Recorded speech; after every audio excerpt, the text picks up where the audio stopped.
few days after Sammy Davis was diagnosed with throat cancer, he and I were both recipients of the Black Emmy Awards in Hollywood. But you never would have known he was suffering from a terminal disease.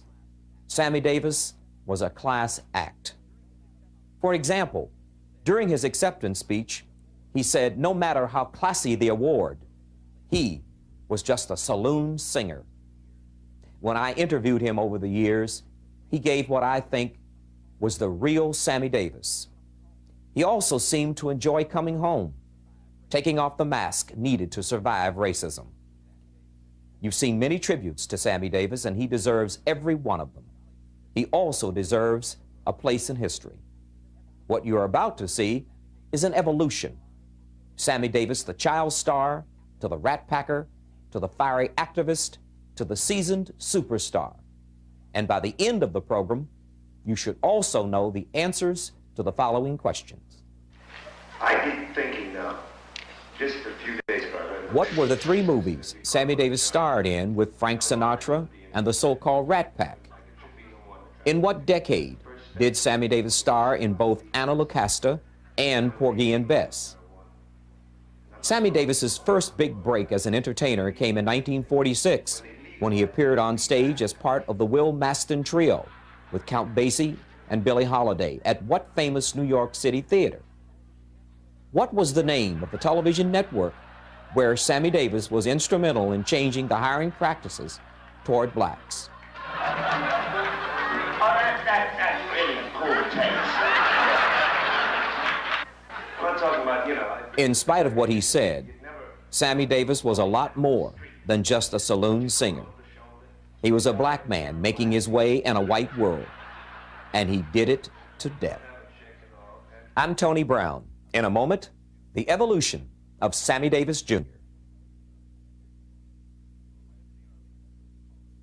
I went into the Army, that horrible, that was my first taste, really, of racism, ever.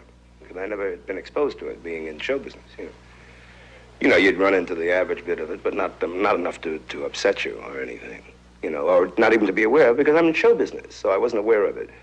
And as a kid being in show business, I didn't learn till later about why we slept in bus stations and why we had to go to the police and say, where's their colored family that you can stay with, because you couldn't get in the hotels and things like that, and you couldn't eat in this restaurant. But there was a very close fraternity between most of the black and white performers at that time that doesn't exist today. What were some specific examples when you started first getting the message?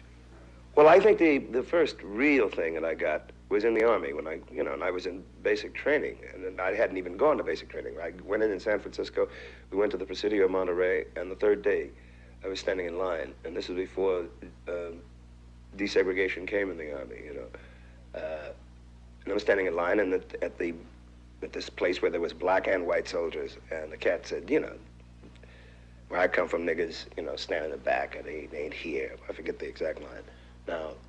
And I had my duffel bag, not my duffel bag, but the thing like you used to carry your shaving equipment in, and I just Sundied him, and knocked him down, and had cut his lip, and he's bleeding from the lip, and he said, okay, you knocked me down, but you still a nigga.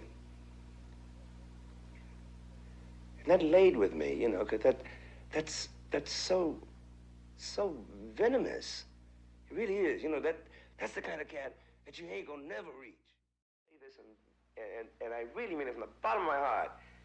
Money don't make you free. Popularity don't make you free.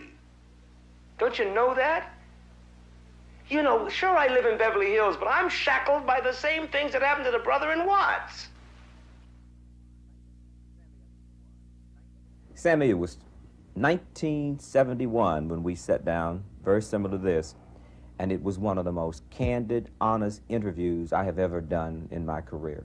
Where are you now compared to then? I would like to think at least a couple of steps ahead of where I was then. It's been a good life for me, and God knows I've survived where other cats would have been down the tubes 10 to 1, But that's only because perhaps of what you saw in that interview. Because that happens to be, incidentally, I'm not doing rub your back, you rub mine, Jazz, but it happens to be one of my favorite interviews of all times, you know. And it is just that if you feel comfortable about yourself, and that was the beginning of my feeling comfortable about myself, my liking myself. Because for a long time, I didn't like me. You know, I didn't like what I was trying to ascertain. I didn't like how I had gotten there. And I can look back on that now and say that. But at the time, I was just starting to make the bend, so that you caught me at the beginning of my honesty. 071424, scene 22, take 33, sound 22. I think I got most of that, baby. I swear for God, you got me doing that. Let's talk about not your dishonesty. Let's talk about the period before the bend, before the candor. What was that like? Frightening now that I look back on it. When you're in the midst of a hurricane, your only thing is to hope that someone will set you down, that you'll get some solid ground. But as you're spinning in that hurricane or in that tornado and it's going, you just hope, trying to grab at anything you can. And I think we emotionally do that, and particularly black artists. And black artists who have lived in both worlds, the black world, the white world, and succeeds more in one world than he does in the other, and can't get the crossover, and all of those cliches, you know. Since you both cats know us out of town, you know, it's a chance to leave a vote in. Cats, what you think of the Tab Hartley bill? Cats said pay it. I was trying to please a white audience, which is where my audience was. And I wanted to literally shock them.